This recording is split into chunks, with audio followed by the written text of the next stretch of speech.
What is going down, squad? It's game day. Let's go. You know what time it is. It's Seattle week, aka Toots week. Real ones know. Good to have you guys. Really excited for this match up right in front of us.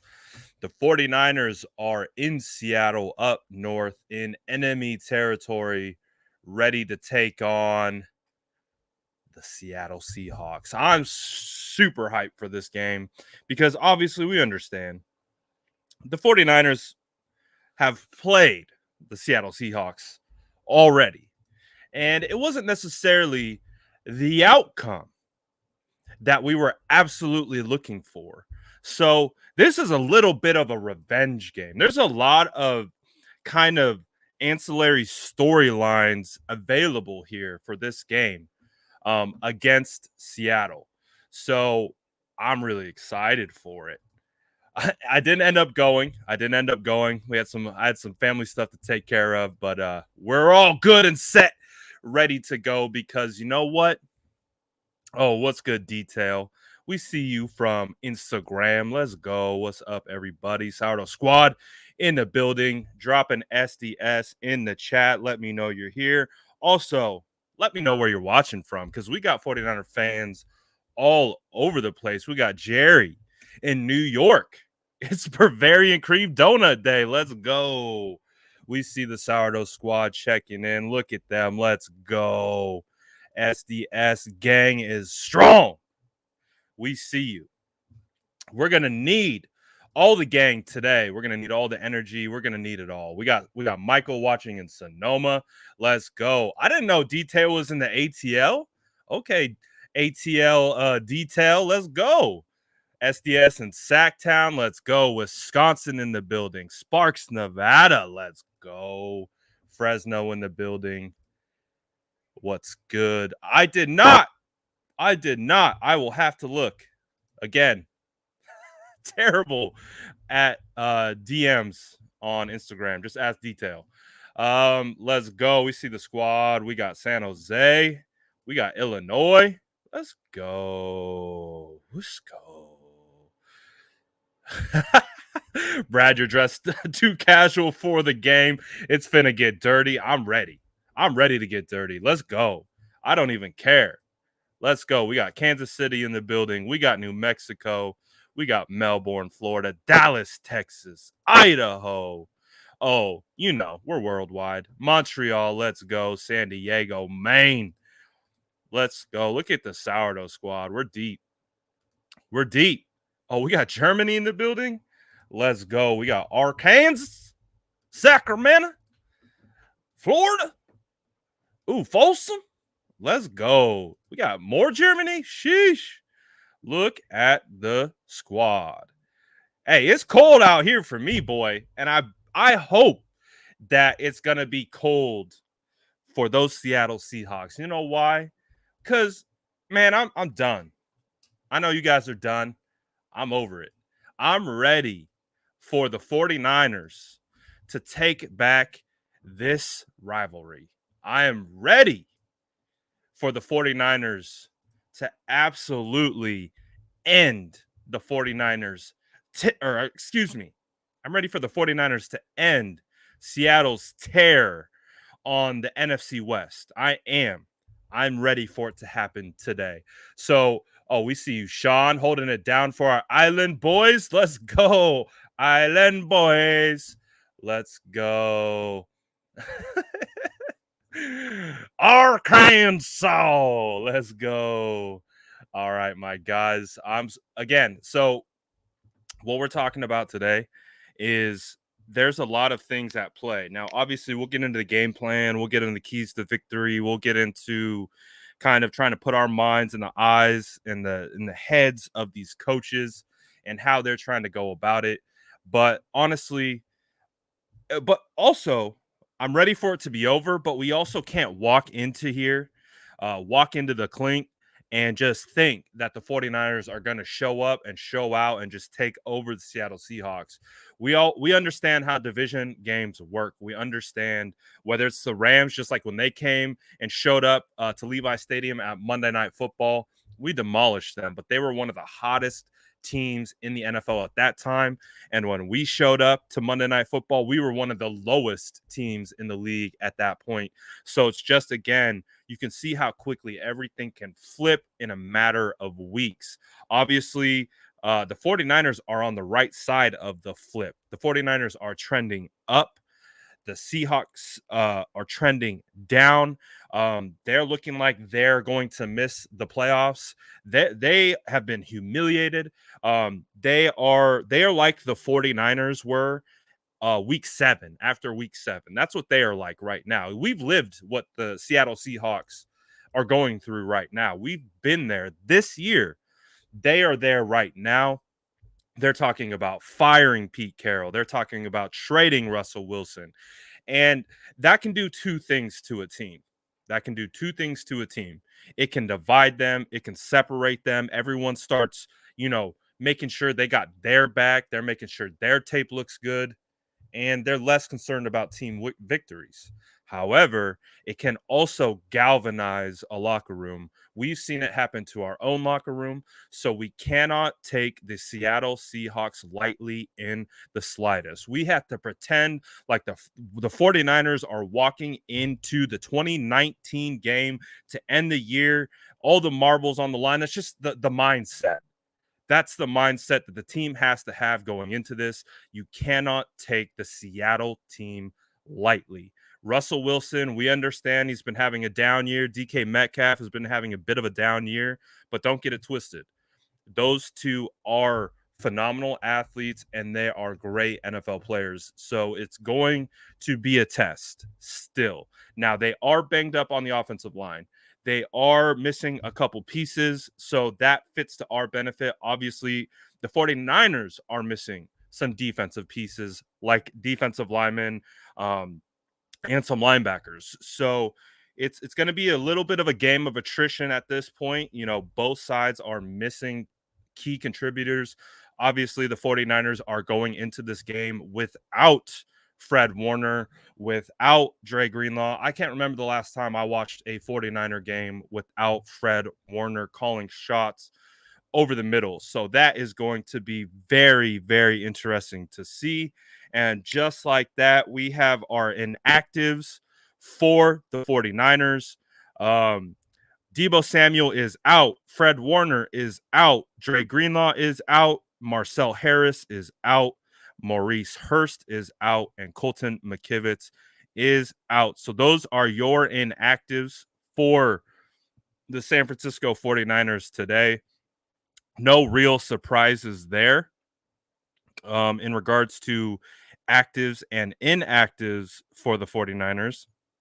So nothing too crazy. But like I was just saying, this is going to be the first time that I've seen the 49ers play without Fred Warner in quite some time. It feels like it's been a while since I've seen the 49ers defense without Fred Warner in the middle. But we also understand Azeez Al-Shaair has been stepping up at a huge rate. So Azeez Al-Shaair will have the green dot. I imagine I'm feeling kind of like a big game from Talanoa Hufanga. I'm going to call it right now. I'm going to call this a Talanoa Hufanga game because I really think they're going to have to get creative with getting the ball out, especially if they are down a couple offensive linemen. Our D-line can still get after it. We still have Nick Bosa. We still have Arden Key. We still have DJ Jones. We still have a good, decent, solid foundation on the defensive line. So I can imagine that the Seattle Seahawks could potentially be trying to get the ball out quick and fast and just efficient. Efficiency might be the game because they're down Chris Carson, their starting running back. He is on IR. He's not walking through that door anytime soon. So we understand they are at a disadvantage, but teams at a disadvantage too can be dangerous because we understand people that have nothing to lose kind of, play a little crazy, or even on the other side of it, if they have everything to lose, we've seen how people come out and play when their back's against the wall. So I think that's just how we have to treat this team. We cannot take them lightly. They are going to give us their best shot. They are going to want nothing more than to defeat the San Francisco 49ers on our resurgence back to the playoffs, because that's where our ultimate goal is. That's where their ultimate goal is. But unfortunately, their season isn't going that way. So they are going to want to do everything in their power to ensure that the 49ers do not whoop their tail. So it's going to be a fun game, guys. I'm really excited about this one. I really think that it's going to be a little bit closer than we would look at on paper. It kind of feels like it's going to be one of those types of games. So it's going to be interesting to see what comes of it. But again, they still have weapons on the outside. We've seen how they've been able to cook up and work up plays for DK Metcalf and even Tyler Lockett. You know, people don't talk about Lockett too much because he's kind of outshadowed by DK at this point. But Tyler Lockett is a very, very solid wide receiver prospect, not a prospect, a player who can do a lot of damage. He's quick twitched. He can do a ton of different things for the team.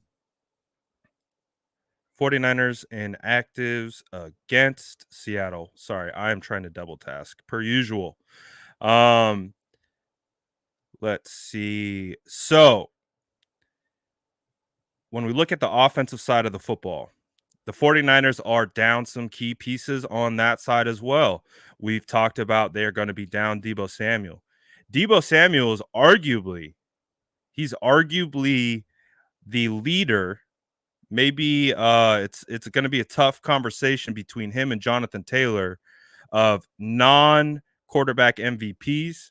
So the 49ers are without their most productive player in Deebo Samuel. So it's going to be very interesting to see how they counter that. I imagine Brandon Ayuk should get some touches, and I would like to see some force-fed touches from Brandon Ayuk. But I would imagine George Kittle is going to be a big focal point of the offense as well.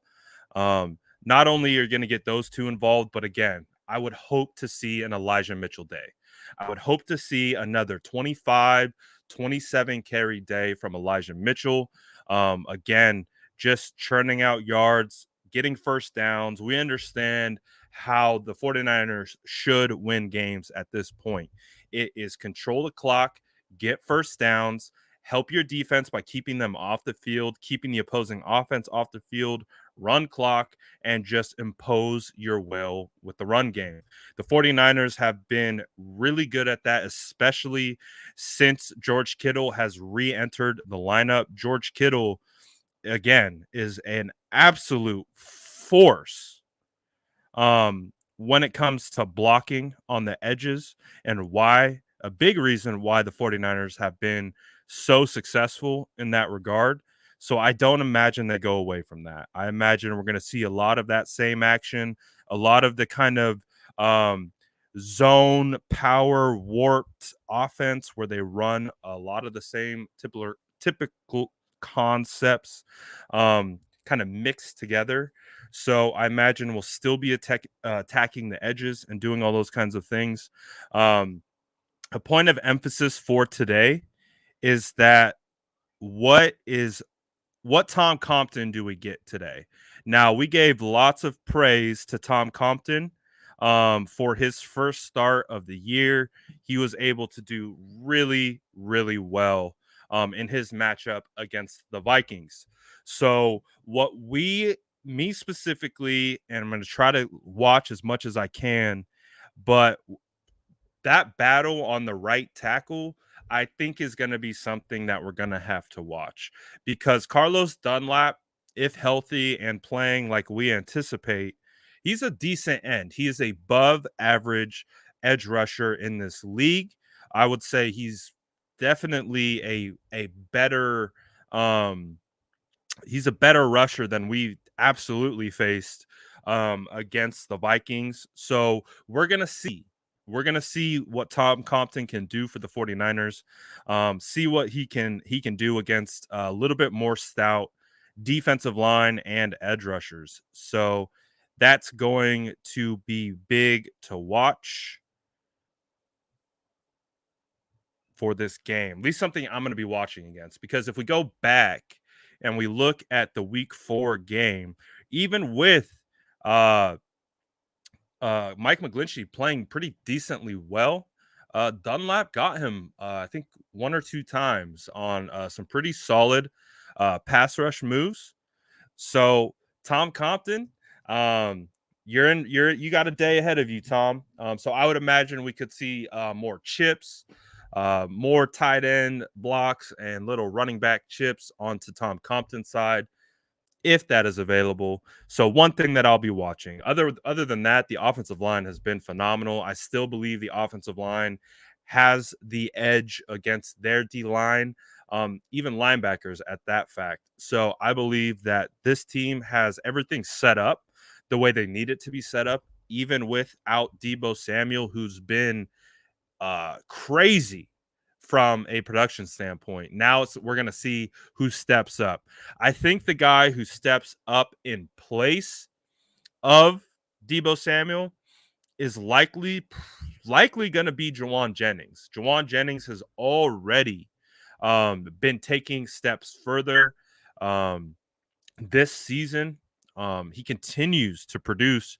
He almost had a 2-touchdown game against the Vikings. So I would imagine that we get more of that. He's going to be the wide receiver 2. Wide receiver 3 is likely going to be Trent Sherfield. So we could see a potentially decent game out of Trent Sherfield as well. It's going to be interesting. It's going to be interesting to see what occurs with those wide receivers in this game. And again, just the overall game plan. Do they change? Do they go away? How do they adjust without Deebo Samuel? Because Deebo Samuel, man, he's been he's obviously our best wide receiver right now, but he's also been likely our best running back. So he's been our most explosive running back. Now, Elijah Moore has been very explosive himself, but we are going to have to see now who picks up that slack. JaMycal Hasty is back, so I would imagine we're going to see JaMycal Hasty, we're going to see Jeff Wilson, and we're going to see Elijah Mitchell. This is the healthiest that our running back room has been all year, damn near. Like, in regards to actual running backs. So it's going to be interesting to see how all three are used. I still imagine Elijah Mitchell, first and second down back. JaMycal Hasty and Jeff Wilson will likely rotate the third down position. Again, third down backs have to be super good at pass protection. So I would imagine that third down role sticks with JaMycal Hasty and Jeff Wilson. Elijah Mitchell holds down the base down role, which he's done all year. So hopefully we get some good vibes. I want to see your guys' score predictions. So drop your score predictions in the chat. Score predictions, bold predictions. Drop them both. We had a couple guys call out the right score last week. Let's see if anyone can get it again. I like this bold prediction. I want to see a Trent Williams touchdown today, too. We're going to be looking for that all year, so hopefully we get it eventually, because this account will implode with happiness if Trent Williams ever scores a touchdown. Like I said, I think this is going to be a somewhat close game. I'm probably kind of in the range of maybe 27-21 within a score. I would say it might be within a score. I'm going to keep it safe there. I'm not ready to call it a blowout. I'm not ready to say it's going to be just, oh, this team is down on paper, because they were down on paper week 4. They were down on paper week 4, came into our house, and they beat us. So now we're there, and we're going to, again, we're not going to take them lightly. We got 27-17, 28-14. We got 35 2 pick sixes. I like that. That's a bold take. Absolutely. Junior says 32-24 Niners. Joshua's calling the blowout. Sourdough Squad, my guy, says it's not even going to be close. Pull out your baguettes, get them toasted. It's going to be a long game. Richard's calling it 49-0. You love to see it. You absolutely love to see it. What's up, Michael? He's calling it 27-17 Sea Chickens. I really like it. I really like it. Jesse's calling 30-20. Victory for the 49ers. James is calling Ayuk 100-yard game, 1 touchdown. Mitchell 100-yard game, 2 touchdowns. Jennings 65s and a tuggy. I like that. If the 49ers are getting they're one of their main running back and their wide receiver 1, and both are eclipsing 100 yards, and just yardage alone, I'll take the touchdowns. But the yardage alone, that means the 49ers have a balanced attack, which likely means they have controlled the game up until that point. So I agree. I would absolutely love to see that. Do we get a Bosa touchdown today? Do we get Big Bosa touchdown today? I hope so. I hope so. All right. So some inactives coming out for the Seahawks. A bit of a surprise for me, at least. Alex Collins, who would have been their second string running back, he is inactive. So do not anticipate he will be available. So Alex Collins, Seattle running back, is inactive. So they are hurt, guys. They are hurt. They are hurt, which likely means Adrian Peterson, who was signed this week, he is active and he will play. So I'm not terrified of Adrian Peterson. However, you never know. He's AP still. We got to give him some respect.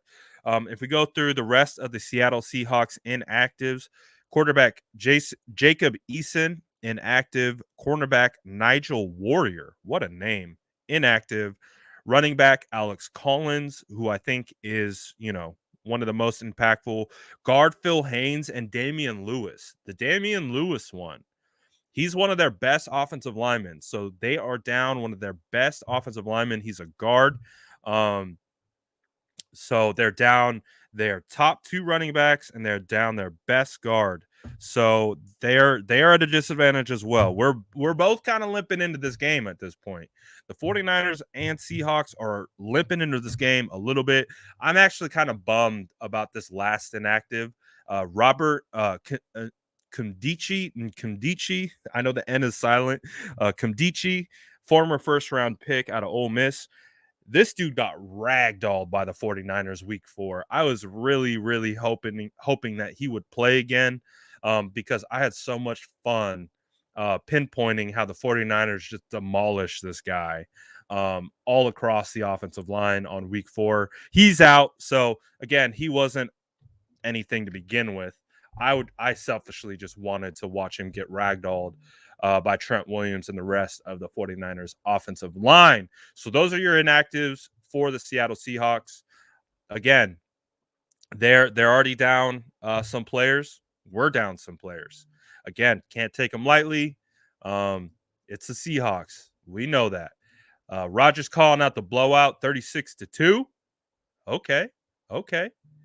Ooh, I like this. Richard said he lives in Washington State. I got the shovel ready to bury the Sea Chickens more into gravy. Let's go. Oh, we see you.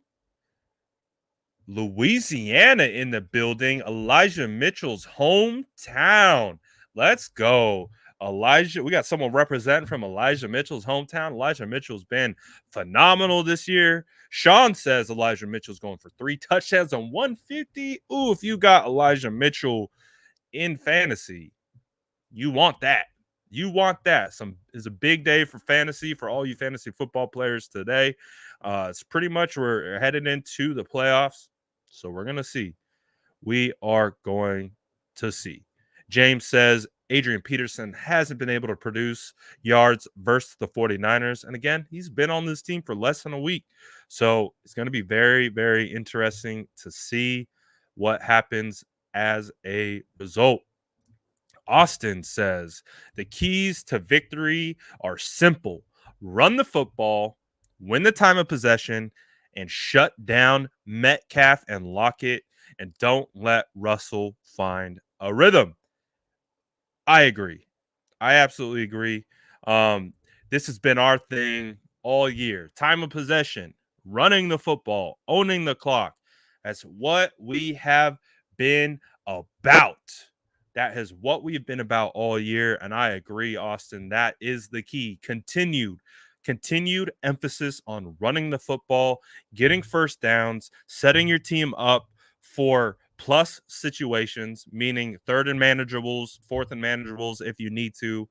Just don't we don't need to win it on one play, is basically what it comes down to. We do not need to win this game on one play. In fact, I would much rather this game be like a death from 1,000 paper cuts for the Seattle Seahawks. I don't need to come out throwing blows, body blow, 60-yard touchdown, 80-yard. Like, yeah, that would be great. That would be phenomenal. That would be fantastic for us to watch, but I don't need that. I would love it. I don't need it. I need death by 1,000 little tiny paper cuts over and over and over again. Run the ball, run the ball, run the ball. Just continue to get them gassed. We want that defense with the hands on the hips, just huffing and puffing. We want them because we know when you get tired, your mind gets tired. You start seeing things a little differently. Like, oh, is he going to run it that way or this? So we want them gassed. We want them gassed. And to continue to do that on the offensive side, just by running the ball, 3-4 down chunk yardage, play actions, screens, whatever. I don't care. Death by 1,000 paper cuts. That's what I want. Absolutely what I want. So hopefully we get something similar today, but I do love these keys to victory, Austin. Good stuff here. Oh, this is a little bit of a bold take. If Jimmy G struggles, it's not a bold take, it's a question. My bad. If Jimmy G struggles, do you think Trey Lance will come in at all? I don't. It would take a colossal struggle. Like, it would take, like, I don't. So the thing with the Jimmy Garoppolo, Trey Lance thing, I think they have recognized that this 2 QB system that they love to build up, it was never going to work. We understand that. So with this situation, you kind of have to give Jimmy Garoppolo some leash. You have to give him some rope to be able to make mistakes. We understand football is an imperfect game. And so you can't move through it like if you make a mistake, we got to get benched. All these players make mistakes. It's just obviously we understand the story and the eyes that are on Jimmy and how we try to look at Jimmy. My biggest thing is the only way we really see Trey Lance is like if there's no spark to the offense. We've maybe turned the ball over more than one time, partly due to Jimmy Garoppolo. If we see that Jimmy Garoppolo in that first series against the Vikings, but we see that for an extended period of time, okay, then maybe we see Trey Lance come in at that point. But I think it's going to take a good amount for that to occur because right now Jimmy Garoppolo is hot. He's winning. The team's responding to him. So you got to give him some leash. So I don't mind. I really don't mind. I don't ever expect Jimmy Garoppolo to be perfect. I don't. So I think if we can all kind of agree with that we're not anticipating a perfect performance from Jimmy Garoppolo. We're not going into this game expecting him to light the world on fire. We expect him to go in to manage the game, put us into favorable positions, complete accurate balls across the middle, take 1 or 2, 3 shots throughout the game to hopefully keep these safeties honest because we were able to indicate on film the way Mike Zimmer and his defense tried to take away the middle of the field. just like we saw from Green Bay, just like we've seen from Seattle in the past, where they sit on the middle in breaking routes, they bring up their safeties, and they do a basically they do a bracketed coverage of both in breaking receivers. So we have seen how they have schemed up stopping what Jimmy wants. What was so cool about watching the Vikings game is that they were so dead set on stopping those things that Kyle and Mike McDaniel had counters to beat those. So that then took the Vikings away from that set and those types of formations and defenses. And when they did that, that's when the 49ers really started to pour it on. So I'm going to imagine we're going to get some of those same looks. They are going to dare Jimmy Garoppolo to throw. They're going to want Jimmy Garoppolo to throw outside the numbers and throw deep. That's what they're going to do. So I would imagine we see a lot of that same type of scheming stuff happen, essentially, where they're trying to take one thing away. 49ers have counters off of that. They know where to go with the football. That's the hope. So hopefully Jimmy Garoppolo can come out, do that, and again, put us on the track to victory. We don't need him to win us the game. We don't. There's going to be instances where we do need to rely on Jimmy. There are. There are absolutely going to be instances where we need to rely on Jimmy. But hopefully we're okay. Hopefully we're okay, and Jimmy Garoppolo is able to manage the game. I don't need anything else. We'll take good Jimmy. We'll take great Jimmy if we get him. But I just want Jimmy the manager today. I'm fine with Jimmy the manager today. All right. Joshua Kaiser got his new residency hat. Let's go. We see you, my guy. Appreciate the support as always. If you guys do want to grab a residency hat, they're dropping all new kinds constantly. Hit the website, hit the promo code for discount free shipping. Get all that good stuff going. If you want the residency hat, there's tons of them. There are tons of them. They're great hats. They're great hats. Just ask Josh, man. Just ask Josh. These hats are fire. So that's my residency plug. Had to get it in there. Appreciate Josh set me up for the residency plug. I really do. Nathaniel saying Brandon Ayuk going for 129. I like the 129. He didn't want to go 130. He said, nah, 129. I'm being very specific with my prediction. 129 and a touchdown. Gosh, I would love that. I would love today. Now, we've gotten a lot of hype, right? We got a lot of hype about Debo. Debo is absolutely just playing at an MVP type level. He is producing at an insane level. So if Brandon Ayuk can come out today and just have a Brandon Ayuk, like just one of those days that we had kind of been anticipating for a huge part of the year, that would make me so happy. It would make me so unbelievably happy for Brandon Ayuk to kind of have that coming out party when it's just him. There's no Debo. There's, Mohamed Sanu's not there. It's Brandon Ayuk and Josh Kittle. So I would be absolutely pleased to see Ayuk ball today. I would. I really, really would. Nothing would make me happier today. My boy Luke, he says, my boy just sent me a picture of Jimmy and stuff. He's sitting in the visitor section. I've got him recording some videos for me of different things. Let's go. Luke's going to be getting that in-person content.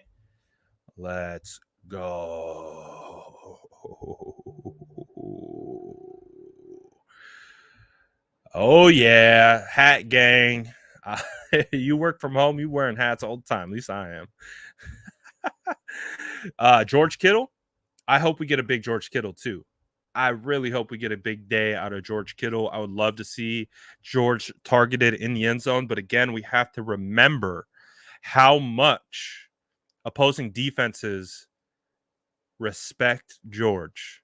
So when George goes in, typically, now too with Debo out, I think a lot of that attention It's going to come back to George Kittle. They're going to go back to bracketing him, kind of putting him in double coverage, kind of putting him in more conflict than he wants to be. So that could mean someone else has a big day, because we know Kyle. If you're gonna do one thing, Kyle wants to do the opposite. So if the defense is gonna come out and clamp George Kittle and Brandon Ayuk, and they say we're gonna put two defenders on these two guys, and we're gonna make you beat us with anyone else. We're gonna make you beat us with Juwan Jennings. We're gonna make you beat us with River Craycraft. River Craycraft is up for today. Uh, good old River, Page legend. River was gracious enough to give us an interview this offseason. So River Craycraft Day, maybe. No one's talking about River, maybe even Juice. So it's going to be interesting. I would anticipate, like I said, if I'm a defensive coordinator, I'm circling Brandon Ayuk and I'm circling George Kittle, and I'm saying these two mothers, they ain't beating us today. Elijah Mitchell, maybe. Juwan Jennings, sure. Trent Sherfield, sure. River Craycraft, go for it. But George Kittle and Brandon Ayuk, we cannot let them thrive. That would be my call to action for my defense, because I would just want other guys to beat me. I wouldn't want those two to beat me. So it's going to be interesting to see how they work off of that. Again, if the run game is going, that doesn't matter as much, because they're going to be coming up to stop the run. They're going to be biting hard on motions and run fakes. So if you can do that and get them caught up in that game of thinking it's a run and selling out to stop the run, that's what we want. That's what we want. So again, there's so many different variables. There's so many different ranges of outcomes for this game. I don't know about you guys. I feel good. I think the energy that I feeling is good. Again, what does that matter at all for anything? I just feel good. I'm not really necessarily going into this game thinking like, I feel like the team will show up is essentially what I'm trying to say. I feel like their energy is going to be ready. They're going to be ready to go, and they're going to come out swinging.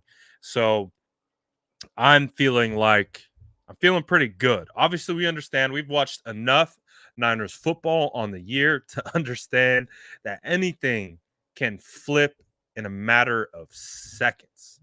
In a matter of seconds. So stay the course, grind it out, and just keep attacking. Honestly, just got to keep attacking. Got to do it. Got to do it. Got to do it. Got to do it. We talked about this a little bit earlier. I think Kyle's completely gone away from the two quarterback situation, to the point where it's set up just like any other quarterback room. You have your first stringer and you have your second stringer, and they're not rotating in. I really believe it's going to be Jimmy Garoppolo until for Jimmy Garoppolo to come out, he would have to have a very disastrous game. I don't think we see Trey Lance, but again, you never know. You really don't. It could happen. They could absolutely see something. They could absolutely get into a 4th and 1 situation and potentially, throw in Trey Lance for his running ability or twist them up with something. So you never know, but we haven't seen it in a while. So I don't anticipate we're really going to see it anytime soon. Danny saying need to play smart, no turnovers. Limited players on offense, need Kittle to go off. Hopefully defense plays good. Norman is the weak link. Hopefully the Niners put somebody instead of Norman.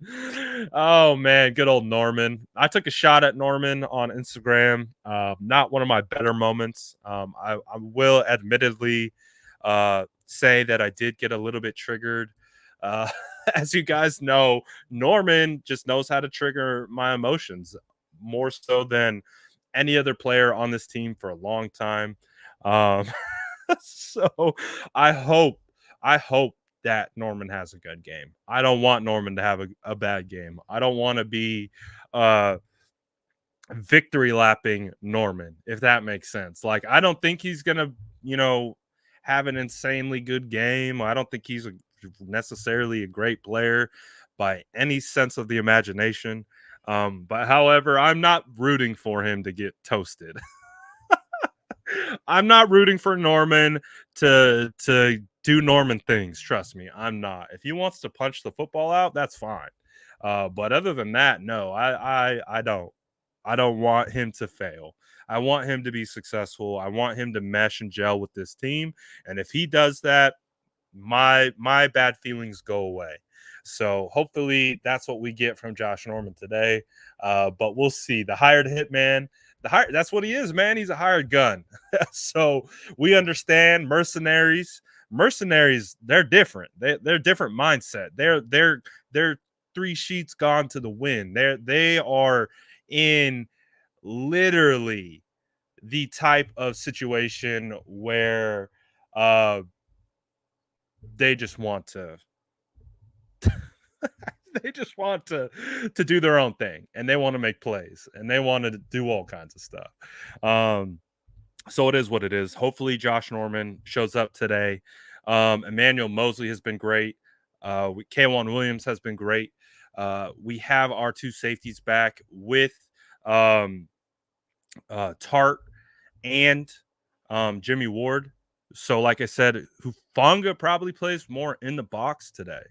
So, because he plays in the box, I could envision a situation where Hufanga gets double-digit tackles today.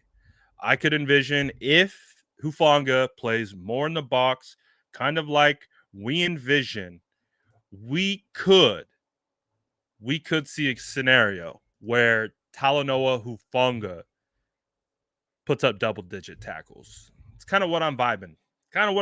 So we'll see. Going to need a big game out of Azeez Al-Shaair. Whoever that third linebacker is going to be. Hufanga, Flanagan Fowles, Tyrell Adams. Like we've had a call up. We had a call up, I think, 2 linebackers from the practice squad. So that third linebacker is going to be a bit of a wild card. So it's going to be interesting to see how the defense responds to some of the injuries and all kinds of stuff. But that being said, I believe today is going to be a great game. I think today is going to be a battle. I don't think it's going to be a cakewalk. It's never a cakewalk. We know better. 49er fans know better. This ain't no cakewalk. So I think this team will be ready to go and get things going on all cylinders. Hopefully we see a quick start from the team, quick score, and continue to dominate. We understand, though. Doesn't matter. Russell Wilson, he could be terrible for 3.5 quarters. Russell Wilson and the Seattle Seahawks can be terrible for an entire game. But if you give him two drives at the end of the game, he can score 2 touchdowns within like a minute and a half. So we recognize that. And so I think it's important to build up literally as much of a lead as absolutely possible. Get the lead, build it, maintain it, and keep adding points because we need multiple possessions going into that fourth quarter. We need a multiple possession buildup, just anticipating Russ doing Russ things. We've experienced it many times. So that is what we will get into. So all that good stuff. It's a big day. We could be the pitch fork in the heart, the dagger in the heart for Pistol Pete Carroll, for Russell Wilson. I mean, if the 49ers come out today and they just completely demolish the Seattle Seahawks in an embarrassing fashion, who knows? The 49ers have a potential to kind of end this era, this decade of Seahawks football. And I would be very happy to do so. I would be very, very happy to do so. The vibe is somewhat similar to if you guys recall, the 2014 season, the 49ers go to Oakland, right, to play the Raiders. And there was so much turmoil up until that point in the season that it was like we went into that game from the vibe standpoint that if the 49ers did not beat the Raiders, that our season was probably over and that the era was probably over, and that was going to lead to the Harbaugh situation. Like, and that's what happened. The Raiders came out, smacked us, and they beat us, and it kind of ended our era, which is terrible to say out loud. But I'm looking for payback today. I'm ready. Like, yeah, we lost to the Raiders. Yeah, we got taken down by the Raiders, but I'm ready for payback today. It got taken to us when I wasn't ready for it. I mean, you see my three guys back here. You had Gore, Kaepernick, Vernon. They ended that for us. So let's go up to Seattle and drive that stake right into their heart. Let's end them. Let's end them. Let's do it. That's the vibe. Let's end the Seattle Seahawks. Let's end the Russell Wilson era. Let's end the Pete Carroll era. I would love nothing more than to watch Seattle just blow up their entire front office and roster after this season. So all my homies hate the Seahawks. We just want to see the Seahawks go down. That's it. At the end of the day, we just don't like them. Right, Luke? Right, my guy? We just don't. So we got to take it to him. Shovel in the grave. Let's do it. So I'm really excited. Big game. We will be back here to do live. We don't stream the game. We do live reactions. We do game chat, and we just kind of vibe and we talk about what's going on. We talk about the game, and we just kind of hang out. So if you guys want to come back, we are starting our live reaction show at 1:15. So 10 minutes before the game starts. Feel free to come back over. Again, I always talk about the best way to probably watch and enjoy the content is you have the game up in your home.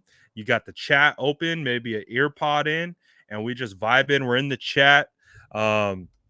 Talking about all the stuff that's going on throughout the game. It's a lot of fun.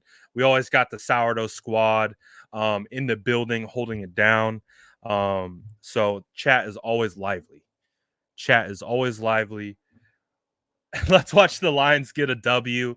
Hopefully for Don Burr, they get a W. I really, really hope so.